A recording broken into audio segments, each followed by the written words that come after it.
안녕하세요. 이번 영상은 이제 4절의 마지막입니다. 끝을 향해 달려가고 있습니다. 자, 마지막은 안중근과 이완용인데요. 안중근은 애국, 이완용은 매국. 자, 너무 유명하죠? 이 가사는 정말 너무너무 유명해요. 이완용과 안중근, 굉장히 상극에 있는 사람이죠. 이 사람들에 대한 이야기를 해보도록 하겠습니다. 먼저 우리가 너무너무 존경하고 대한민국 국민들 절반 이상이 알고 있는 안중근 의사에 대해서 이야기해보도록 하겠습니다. 안중근 의사는 고려시대에 우리 한반도에 성리학을 처음 갖고 들어오셨던 안향이라는 분이 계세요. 이 안향의 후손 분이십니다. 그래서 이 집안 자체가 계속 이제 성리학자 집안이라서 성리학 공부도 좀 많이 하시고, 그러니까 학자 집안인 거죠. 그래서 어렸을 때도 공부를 좀 많이 하셨다고 해요. 근데 그 일화 중에 하나가 어렸을 때 글 공부를 하다가 그만두셨대요. 왜냐하면 글 공부하는 것도 좋지만 글 공부보다는 자기가 직접 실천을 하는 게 더 중요하지 않겠느냐라는 생각에 이제 글 공부를 그만두셨다고 하는 일화도 있습니다. 이렇게 실천을 더 중요시 여겼던 안중근 의사는 학교를 세웁니다. 교육을 통해서 국민들을 계몽해서 좀 더 나라를 부강하게 만들 수 있지 않을까라고 생각을 하셨대요. 돈이학교와 사문학교를 만드셨습니다. 그리고 1907년에 국제보상운동에도 또 참여도 하셨고 굉장히 많은 방면에서 활동을 하셨는데요. 1907년에 정미 7조약이 맺어지게 되면서 군대도 해산되고 이러한 광경들을 눈으로 보게 되는 거예요. 일본이 생각보다 너무 강하게 나오고 이러니까 교육으로 이제 나라를 구하는 데는 조금 한계가 있겠구나라고 생각이 드셔서 그때부터 의병 활동에 또 참여를 하셨다고 합니다. 그래서 북간도로 이주를 하셨는데 1907년이면은 당시 일본이 간도에다가 간도 파출소라는 것을 설치를 해요. 그래서 간도에 있는 한인들을 좀 감시를 했거든요. 그래서 거기서 의병 활동이 조금 어려워지신 거예요. 그래서 연해주 지방으로 이동을 하시게 됩니다. 거기서 이제 본격적으로 의병 활동을 시작을 하시고요. 당시에 이제 연해주에서 패치카라는 별명이 있으셨던 최재형 선생님을 만나게 되면서 이제 의병 활동을 더욱더 체계적으로 시작을 합니다. 동이군이라는 군대에 이제 수장이 되셔가지고 국내 진공 작전도 계획하시고 전투를 벌이셨다고 합니다. 유명한 일화가 또 하나 있는데요. 당시에 이제 일본인 인질을 잡았다가 풀어주셨다고 해요. 왜 풀어줬냐? 만국공법에 의해서 그 도의적인 차원에서 풀어주셨다고 합니다. 근데 이거에 좀 반대하는 부하들이 그 단체를 좀 탈퇴하기도 했다고 합니다. 아무튼 안중근 의사는 이런 식으로 그 동양의 평화를 좀 더 중요시 여겼던 분이세요. 그리고 그 유명한 동의단지회를 맺게 되는데요. 그 네 번째 손가락을 자르시고 이걸로 이제 그 혈서를 썼다고 하시잖아요. 그거를 이제 안중근 의사를 포함해서 12명이 뭉쳐가지고 우리 이제 결의를 하자 해서 단체를 만들어서 하신 거거든요. 나중에 안중근 의사가 체포되셨을 때 이 단지회에 누구 있냐고 일본에서 이제 물어본 거예요. 근데 그 분들의 이름을 지켜주셨다고요. 끝까지 다 이야기하지 않고 자기 혼자 한 거다라고 이야기도 하시고, 아니면은 좀 없는 사람 이야기를 해서 수사에 혼선도 주고 이러셨다고 합니다. 그 정도로 이제 의리도 지키신 분인데요. 안중근 의사는 우리 그 한반도의 독립 이런 것도 좋지만 일단은 동양 전체의 평화를 굉장히 중요하게 여겼던 분이세요. 이분이 천주교 신자셨거든요. 그래서 도마, 안중근의 도마가 호이기도 하면서 세례명이에요. 토마스라는 세례명이 이제 한자어로 바뀌면서 도마가 된 거거든요. 그래서 호로도 이제 사용이 되는데, 그 천주교를 믿으시면서 그런 평화에 대해서 좀 다르게 생각을 하셨나 봐요. 그래서 동양 평화를 좀 많이 주장을 하셨다고 합니다. 그래서 그 1905년에 을사늑약을 맺게 되면서 이제 이토 히로부미가 조선에 통감으로 오게 되는데, 이 이토 히로부미를 동양의 평화를 망치는 주요 인물이라고 지목을 하신 거죠. 그래서 이 사람을 제거해야겠다라고 계획을 하시게 됩니다. 그러던 와중에 신문에서 이토 히로부미가 하얼빈에 온다는 소식을 접하신 거예요. 근데 이제 당시에 이토 히로부미의 사진이 없으니까 얼굴은 모르셨다고 해요. 하지만 그래도 그 이토 히로부미를 반드시 죽여야겠다라고 이제 결심을 하셔서 당시 우덕순 그리고 조도순 이 사람들과 함께 계획을 하셨어요.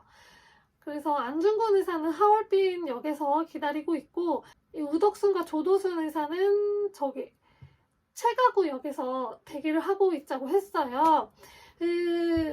이제 결의를 하고 세 사람이 이제 헤어지는데, 그때 이제 우셨대요. 아무래도 이제 그 만나는 게 마지막일 수도 있는 거잖아요.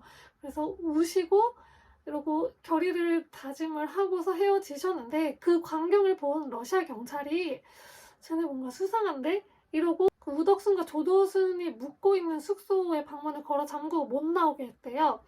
그래서 원래 1차적으로 원래 그 기차를 타고 먼저 들르는 곳이 체가구였는데, 체가구역에서는 이 두 분이 감금이 되어 있으니까 아무 일도 일어나지가 않았던 거죠. 그래서 거기서 뭐 일이 일어났다는 소식이 들리지 않으니까 안중근 의사께서 내가 해야 되는 거구나 이제 해서 결의를 다지시고 이제 하얼빈 역에 기차가 이제 도착을 하게 된 거죠. 근데 이제 얼굴을 모르니까 누구를 써야 될지 잠깐 고민을 하셨대요. 그런데 분명히 중요한 사람이니까 가운데 있지 않겠느냐라고 판단을 해서 가운데 3명을 다 쏘신 거예요. 그래서 총 3발을 쏘셨다고 합니다. 그 중에 이제 이토 히로부미가 맞게 된 거죠. 그리고 그 자리에서 바로 이제 붙잡히셔서 그 여순 감옥으로 최종적으로 가시게 되셨는데, 거기서 이제 동양평화론이라는 책을 짓고 계셨어요. 그런데 이 책을 다 완성하기 전에 이제 사형을 받게 돼서 돌아가셨거든요. 근데 돌아가시기 전에 이 안중근 의사를 감시하고 있던 그 일본인 순사가 이 안중근 의사하고 대화를 좀 나눌 거 아니에요? 그런데 굉장히 존경할 만한 부분들이 있었던 거죠. 그래서 위에다가 사형일을 좀 미뤄주시면 어떨까요? 이 책을 다 짓고 나서 사형을 집행해도 되지 않을까요? 라고 건의를 하기도 했다고 합니다. 심지어 지금 그분들의 후손분들이 계속해서 안중근 의사를 추모하고 있다고 해요. 그렇게 이제 건의를 했는데도 받아들여지지가 않아서 결국 3월 26일에 돌아가셨고, 이 동양평화론은 미완성된 채로 지금 현재 남아있습니다. 안중근 의사께서 돌아가실 때 자신의 뼈를 이 근처에 이제 묻어놓고 우리 나라를 되찾으면 그때 다시 우리 조국으로 보내달라고 유언을 남기셨는데, 이 일본 놈들이 어디다가 뒀는지 모르겠어요. 그 유해를 아직 다 못 찾았거든요. 하나도. 그래서 현재 제 효창공원에는 가묘가 있어요. 안중근 의사의 묘가 있는데 안에 이제 유해는 없고 가묘를 이렇게 세워놨어요. 그래서 한번 보러 가셔서 인사드리고 오시는 것도 좋을 것 같아요. 자, 여기까지 이제 안중근 의사였고요. 이 안중근 의사하고 완전히 반대점에 있는 천하의 아주 못된 매국노 이완용입니다. 이완용은 정말 친일파 중에서도 악질인 게 을사늑약에도 참여했고 정미칠조약에도 참여를 했고, 마지막에 이제 우리나라를 빼앗기게 되는 한일합방조약에도 참여를 했습니다. 그래서 완전 트리플 크라운을 달성했던 그런 친일파인데요. 처음부터 친일파는 확실히 아니었습니다. 이완용은 어렸을 때 굉장히 가난한 집안에서 자랐다고 합니다. 그래서 제대로 된 이제 교육도 못 받고 있었는데, 당시에는 아들이 없는 집안에서 양자를 드리는 게 좀 많이 있었던 일이잖아요. 그래서 그 이완용도 한 집에 양자로 들어가게 되면서 교육을 이제 제대로 받기 시작을 하고, 과거에도 급제하고 해서 고종의 좀 신임을 받게 되는 그런 관료로 성장을 하게 돼요. 이후에 이제 을미사변이 일어나게 되면서 친일 내각이 당시에 있었거든요. 이 친일 내각들의 적으로 인식이 됐던 거예요. 처음에는 이완용이 친일파 쪽이 아니고 이 친일파들의 적으로 인식이 됐었어요. 왜냐면 고종의 측근이었으니까. 그래서 이제 고종을 데리고 같이 미국 공사관으로 대피를 하려고 했었어요. 이게 춘생문 사건이라는 건데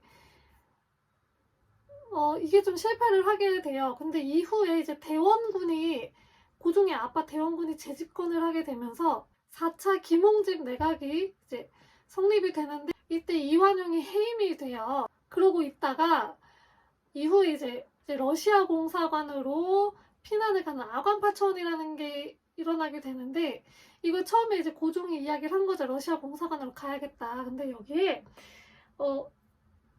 이 이완용이 반대를 했다고 해요. 그러면서 이제 밀려나게 되는 거죠. 그 주 세력에서. 하지만 한 번 신임을 얻었던 관료기 때문에 이후에 이제 고종이 아간파천 이후에 환공을 하면서 대한제국을 세우잖아요. 그러면서 국내부라는 것을 신설을 하는데 여기에 이완용을 관료로 앉히게 되면서 다시 복귀를 하게 됩니다. 하지만 이후에 이제 일본의 가스라하고 미국의 테프트가 밀약을 맺어요. 몰래 조약을 맺게 되는데 그 내용이 미국은 일본의 조선 지배를 인정을 하고 일본은 미국의 필리핀 지배를 인정한다. 이 내용이었거든요.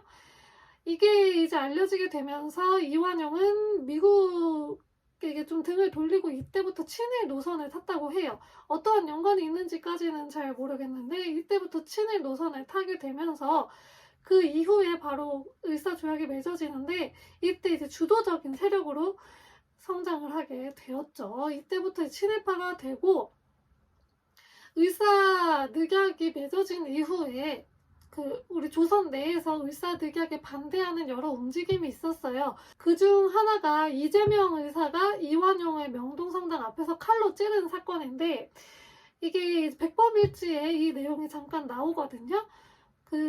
이재명 의사가 이완용 찌르기 전에 김구 선생님을 한번 찾아뵀었대요. 근데 그때의 계획은 원래 총으로 쏘려고 했었대요.